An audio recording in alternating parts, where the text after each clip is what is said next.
Okay, లోపలికి అది పెట్టేసి ఓకే. టాప్ 1 అనేది టాప్ రో రావాలన్నమాట. ఒరే కదిలి బాకరా వాడు షూ వేస్తుంటే. డౌన్ 1 వచ్చేసరికి డౌన్ రోలో నొక్కి దాన్ని నెట్టాలన్నమాట. అంతేనా? సార్ లాస్తున్నారు చిన్నగయ్యా, పట్టుకోలేరా, జాగ్రత్త పడేవు. అమ్మో నా చేయి పట్టుకో, అని తమ్ముడిని పట్టుకున్నాను, పడిపోతాడు. పట్టుకున్నాను, 2 చేతులతో పట్టుకో. ఒరే ముందుకు పడ్డామంటే ఆ మూతికున్న ఒక పన్ను కూడా రాలిపోయిద్ది. పట్టుకో అన్నయ్య చెయ్యి, అన్నయ్య చేయి పట్టుకో.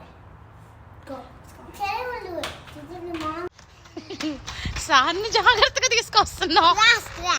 సో గ్రాస్లో నడవడం నేర్చుకుంటారంట ఫస్ట్, దాని తర్వాత